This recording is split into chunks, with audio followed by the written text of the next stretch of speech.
A sloth, a donkey, and a curious human. Send a prompt and see what they're doing. One hits record with a question on his mind. Two brothers pick it up, see what they find. Corn takes his time, Herman's got the facts. Back and forth, they never hold back. My weird prompts, come on in, that's where we begin. My weird prompts, glad you're here. This episode was generated using artificial intelligence. Please verify facts. Welcome back to my weird prompts. I am Corn Poppleberry, coming to you from our home here in Jerusalem. We are doing something a little bit different today. Usually, our housemate Daniel sends us an audio prompt to chew on, but this morning, Herman and I were looking at some of the latest reports coming out of the tech sector, and we decided we had to take the lead on this one ourselves.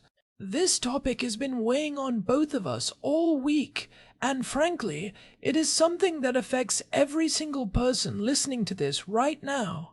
Herman Poppleberry here, and yeah, Corn. I think this is probably the most pressing conversation we can have right now. We are looking at a fundamental shift in how information is created, distributed, and weaponized. We have talked about AI safety before, usually in the context of model alignment or existential risk, but what is happening right now in the realm of disinformation is not a future threat. It is a present-day reality that is scaling at a rate most people cannot even fathom. We are talking about the infinite content problem.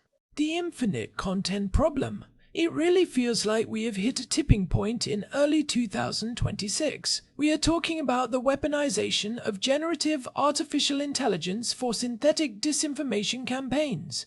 It is a topic that hits right at the intersection of information warfare, national security, and the very nature of truth in a digital society. Especially as we navigate this 2026 election cycle and escalating geopolitical tensions, the cost of producing a high-quality, persuasive lie has effectively dropped to zero. It is actually even lower than zero if you consider the return on investment for a bad actor.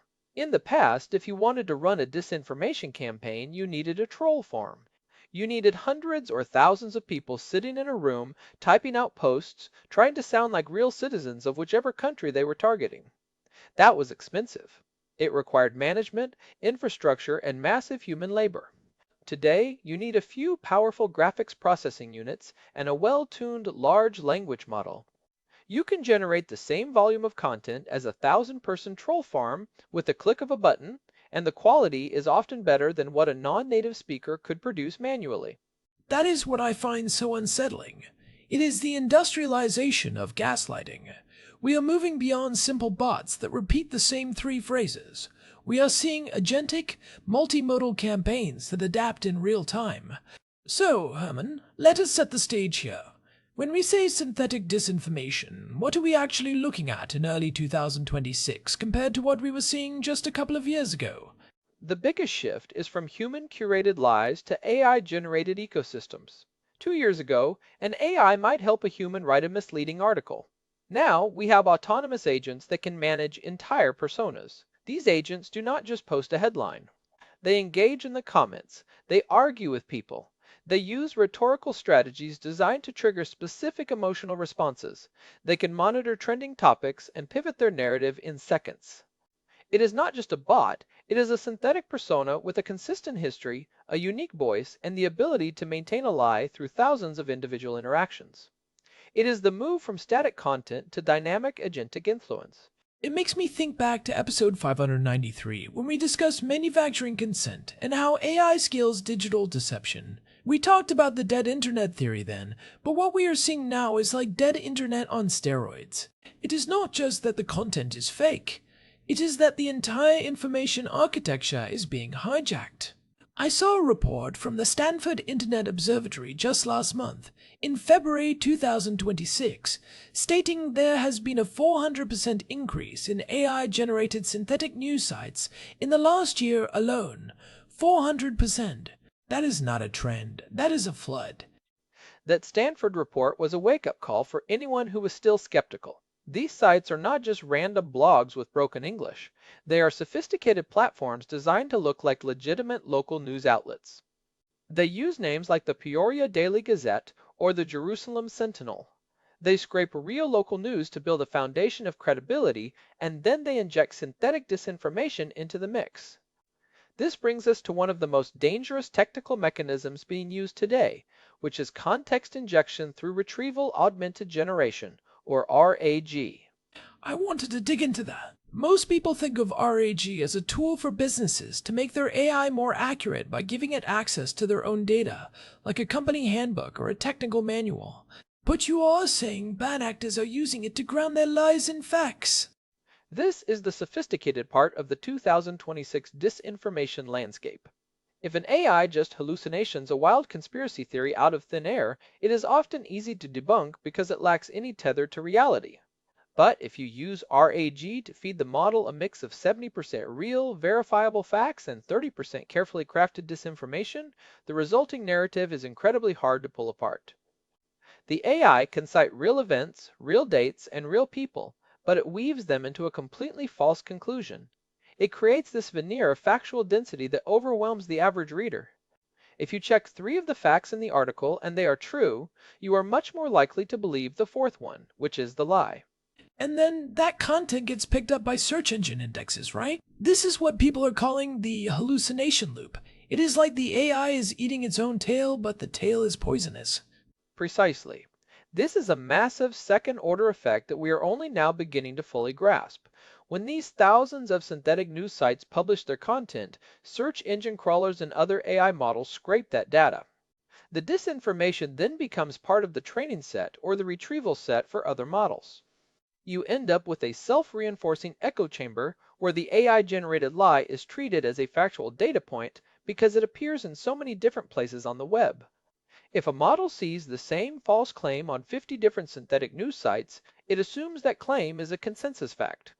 It is a feedback loop that pollutes the entire information commons, making it harder for even the most advanced models to stay grounded in reality. It is like a digital virus that mutates. I am curious about the rhetorical side of this, Herman. We know these models are trained on human psychology, literature, and persuasion. Are we seeing models being fine-tuned specifically to mimic certain political or cultural styles, to bypass our natural skepticism? We absolutely are. This is what some researchers call the ghostwriter phenomenon. Bad actors are taking open source models, which are becoming incredibly powerful, and fine-tuning them on specific datasets. For example, they might fine-tune a model on tens of thousands of posts from a specific online community or a specific political demographic. The AI then learns the exact cadence, the slang, the grievances, and the logical fallacies that resonate with that group. When it generates content, it does not sound like a robot or foreign agent. It sounds like your neighbor or your cousin. It bypasses our internal spam filters because it feels familiar. It feels like it belongs to our tribe. That is the part that worries me from a conservative perspective. We value community, shared tradition, and the bonds of trust within a group. These tools are designed to exploit those very bonds. They take legitimate concerns people have about the economy, national sovereignty, or cultural shifts, and they twist them into these imaginative, complex lies. And because the AI can generate thousands of unique versions of the same lie, it does not look like a coordinated campaign. It looks like a groundswell of public opinion. It looks like everyone is saying it. It is the illusion of consensus, Korn. If you see one person saying something crazy, you ignore it. If you see 10,000 unique accounts saying it, all with different backstories, different profile pictures, and different ways of phrasing the argument, you start to wonder if there is some truth to it. This is why it is so much more effective than the old school bot networks of 2020 or 2024. In the old days, you could identify a bot because it would repeat the same text or use the same hashtag. Now, every single post is unique, tailored to the specific person it is targeting. Let us talk about the actors behind this. We are not just talking about some bored teenagers in a basement or a small-time scammer. This is a tool for nation-states. When you look at the geopolitical landscape, especially the threats from the Iranian regime or the Chinese Communist Party, how are they integrating this into their broader information warfare strategies? They are moving toward what we call automated influence operations. These are end-to-end systems. An Iranian intelligence unit, for instance, does not just write a post and hope it goes viral. They deploy a swarm of autonomous agents. These agents monitor social media sentiment in real time using advanced analytics. If they see a divisive topic gaining traction in the United States or Israel, the agents automatically generate and inject content designed to inflame those tensions. They can run A/B tests on their disinformation. They can see which version of a lie gets more engagement, which rhetorical style leads to more shares, and then they double down on that specific narrative. It is a data-driven, iterative approach to subverting a society from within. It is a terrifying level of efficiency.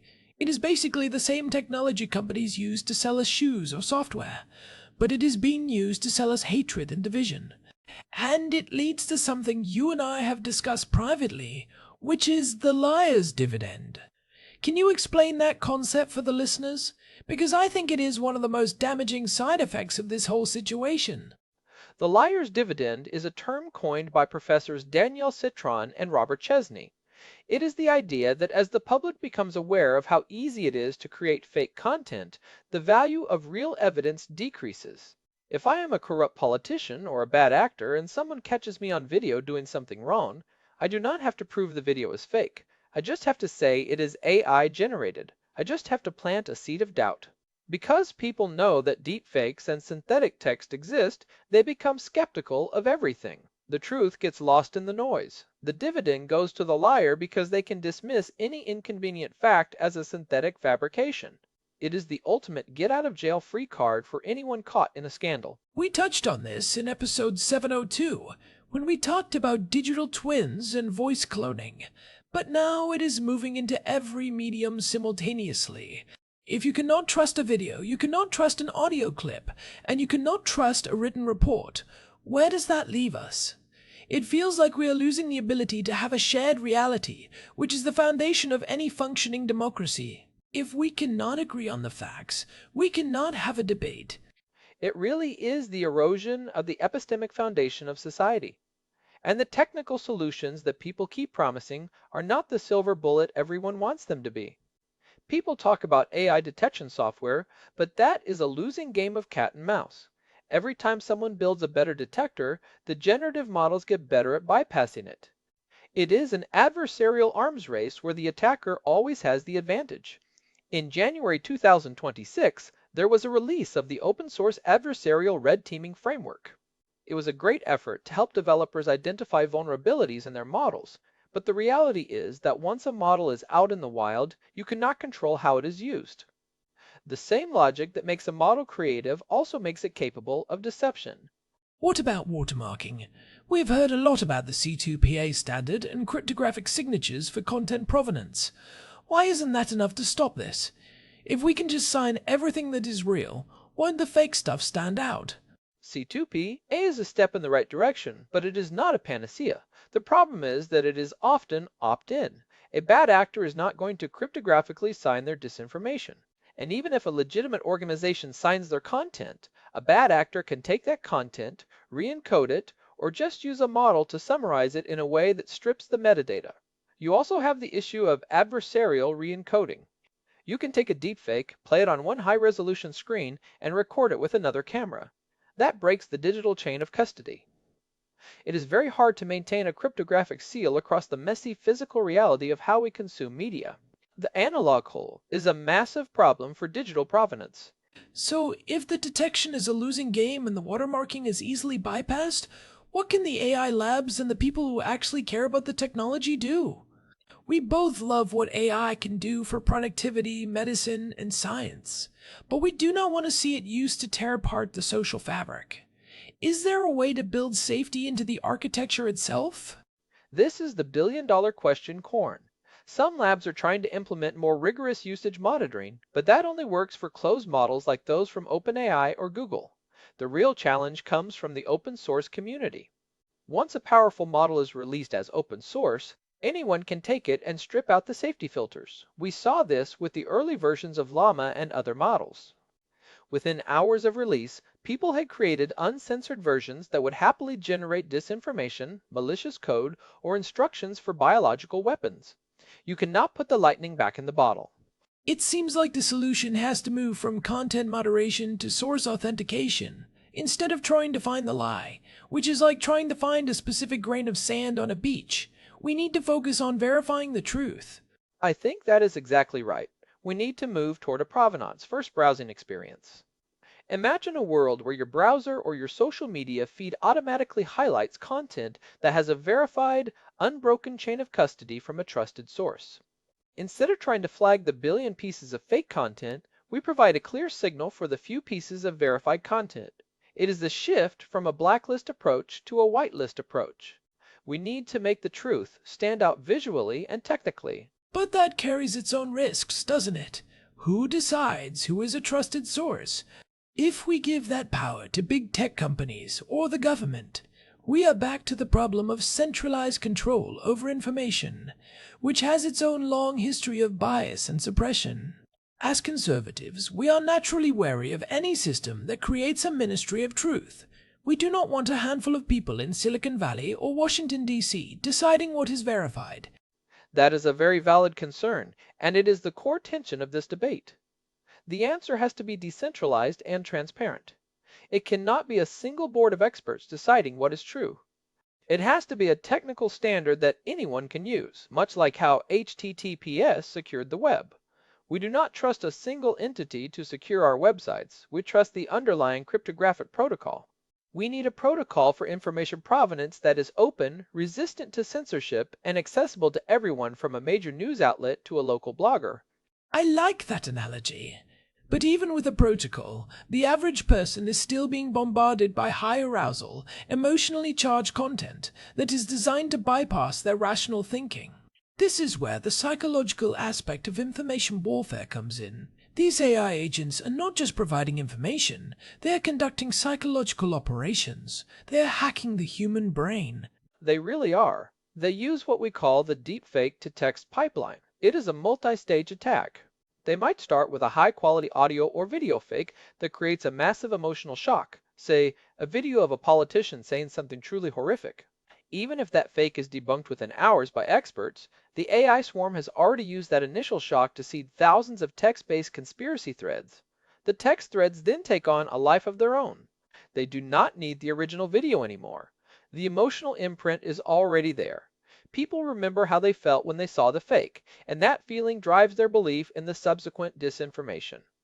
The facts change, but the feeling remains. It is a form of emotional anchoring. Once you have anchored someone in a state of fear, betrayal, or anger, they are much more likely to accept any narrative that justifies that emotion. This is why I think the takeaway for our listeners has to be a move toward a zero-trust approach to high-arousal content.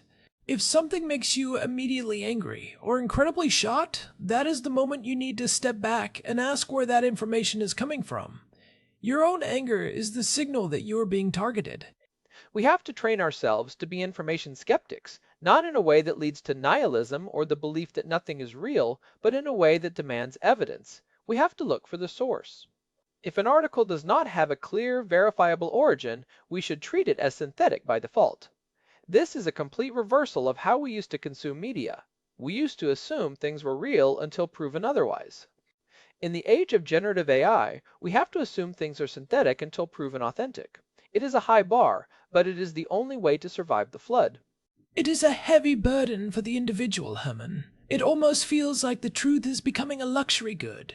If you have the time, the education, and the technical literacy to verify everything, you can find the truth. But for the average person who is busy working 2 jobs and taking care of their family, it is so much easier to just get swept up in the synthetic tide. It is an unfair fight. That is the most tragic part of this. Disinformation does not have to be believable to be effective. It just has to be divisive. It just has to exhaust us. If people get so tired of trying to figure out what is real that they just give up and stop participating in the conversation, the bad actors have won. They have successfully neutralized the public's ability to hold them accountable. Silence and apathy are just as good as belief for an autocrat. We have seen this in history, but never at this scale or speed.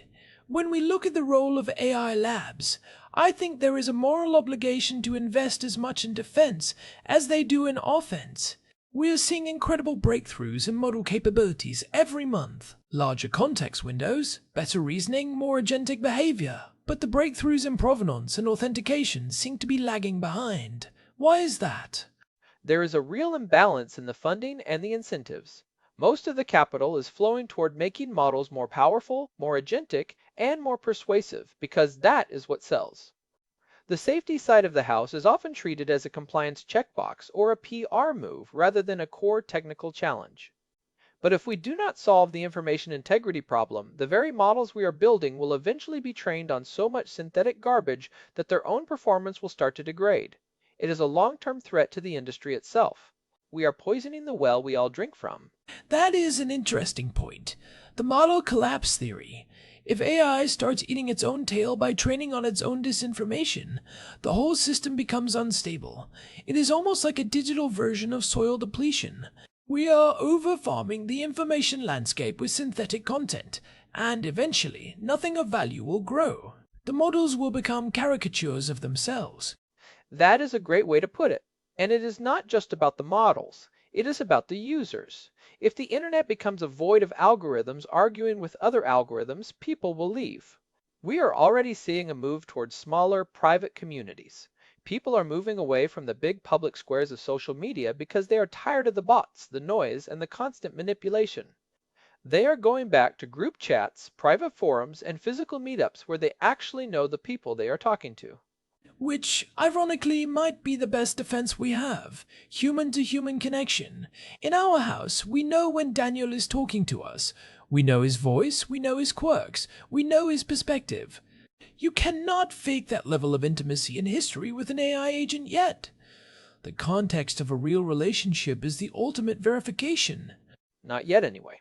But as we discussed in episode 702, the digital twins are getting closer every day. The challenge for us as a society is to preserve those spaces of authentic human interaction.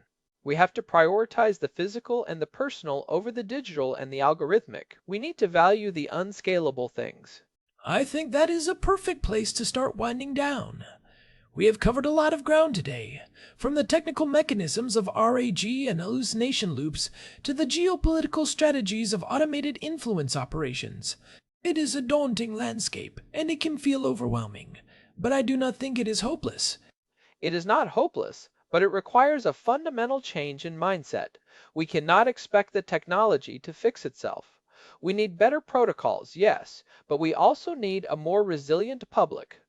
We need to support the labs that are taking safety seriously and hold the ones that are not accountable. And most importantly, we need to stay grounded in the truth even when it is hard to find. We have to be active participants in our own reality.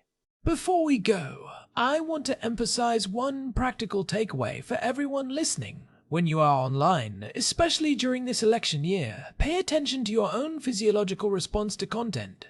If a post or a video makes your heart rate go up, if it makes you feel a sudden surge of outrage or a gotcha moment, that is your signal to pause. That is the moment where the AI is most likely trying to manipulate you. Take 30 seconds, check the source, and ask yourself who benefits from you believing that particular narrative. And if you cannot find a source, do not share it. The most effective way to stop a synthetic disinformation campaign is to cut off its distribution. We are the fuel for these campaigns. If we stop sharing unverified content, the models lose their power. We have to break the chain of transmission. That is a great point. We have a role to play in the defense. Well, this has been a heavy one, but I am glad we dove into it. It is something we have to keep talking about as the technology evolves. If you're interested in the foundational stuff we mentioned, definitely go back and check out episode 593 on the dead internet theory and episode 702 on digital twins. They provide a lot of the context for how we got here. And if you want to see the technical details of that Stanford report or the red teaming framework we mentioned, we will have links to those on our website. It is important to see the data for yourself and understand the mechanisms at play. You can find all of that at myweirdprompts.com. We have the full archive there, and you can search for any topic we have covered over the last 900 plus episodes. We are also on Spotify, so make sure you are following us there to get new episodes as soon as they drop. And hey, if you have been listening for a while and you find these deep dives helpful, please leave us a review on your podcast app or on Spotify. It genuinely helps the show reach more people. And in an age of synthetic noise, we really appreciate the support of our human listeners. Your reviews help us bypass the algorithms. It really does make a difference. We read all the reviews, and it is great to hear from you guys. We will be back next time with another prompt, hopefully something a little lighter, but just as interesting. We will see what Daniel has in store for us. Until then, stay curious and stay skeptical. Thanks for listening to my weird prompts. We will talk to you soon. Take care, everyone. So, Herman, do you think we will ever reach a point where the AI can perfectly mimic the Poppleberry brothers? I mean, we have a lot of audio data out there now. They can try, Corn, but I think your sloth-like wisdom is a bit too unique for any model to capture just yet. It is hard to train a model on that level of relaxed contemplation. And I do not think any AI could match your donkey-level stubbornness when it comes to technical details. The models are designed to be helpful, and you are designed to be right. I will take that as a compliment. Being right is a full-time job. It was meant as one. All right, let us get some lunch. I think it is my turn to cook. Please, just no more synthetic meat. I have had enough synthetic things for one day. I want something that actually grew in the ground. Fair enough. Real food for a real conversation. See you next time, everyone. Bye now. I was thinking about that liar's dividend point again as we were wrapping up, Herman. It is really the most insidious part of this, isn't it? It is not just the fake news. It is the destruction of the very idea of proof. I mean, if we get to a point where a video of a world leader making a threat can be dismissed as just a deepfake, the geopolitical consequences are massive. We are talking about the potential for complete diplomatic paralysis. If no one can prove anything, no one can be held accountable for anything. You are hitting on exactly why this is a national security issue and not just a social media problem. In intelligence circles, they talk about the window of vulnerability.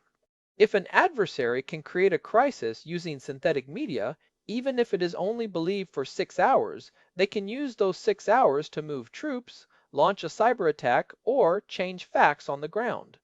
By the time the truth catches up and the video is debunked, the objective has already been achieved. The truth is slow, but a synthetic lie moves at the speed of light. And that is why the C2PA standard we discussed is so critical for government and military communications. We need those hardened channels of communication that are resistant to this kind of spoofing. But for the general public, I worry that we are moving toward a two-tiered information society.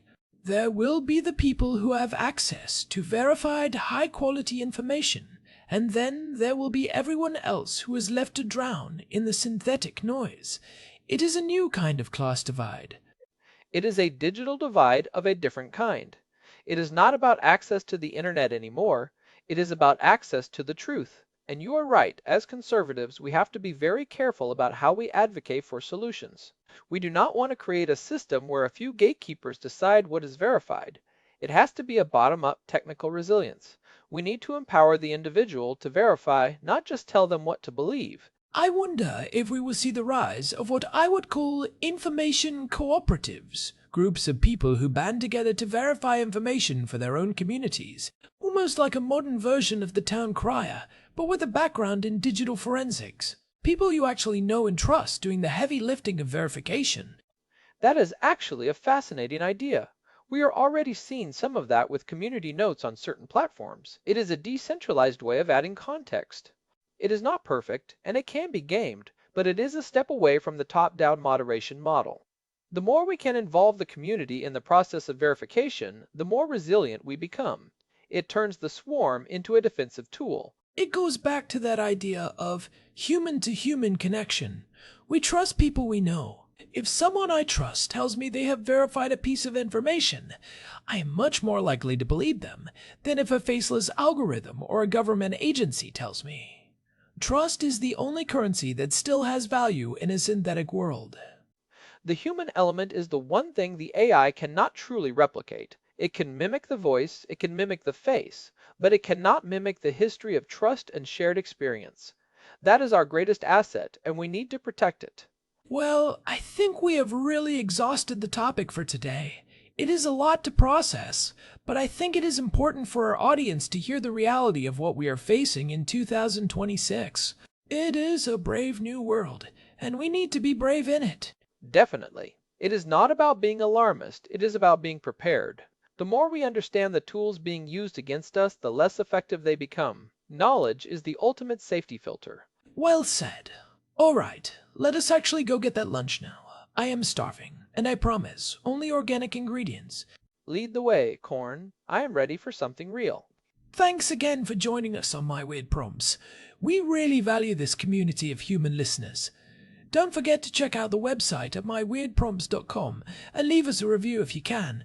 It really helps us stay visible in the noise. It really does. See you in the next episode. Goodbye for now. Signing off. One last thing, Herman. Did you see that January report about the adversarial red teaming?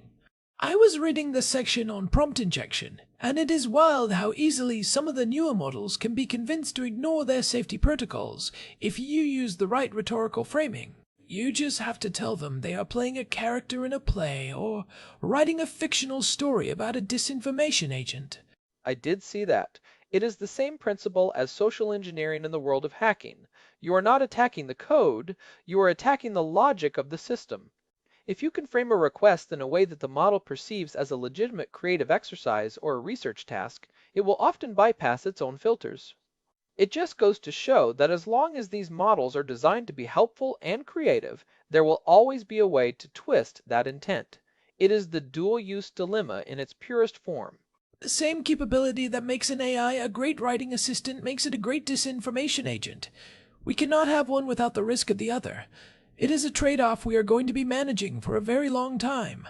That is the reality of the era we are in, and it is a trade-off we need to be honest about. All right, now I am really done. Let us go. I am right behind you. Thanks for sticking with us through this long one, everyone. We felt it was important to go deep on this.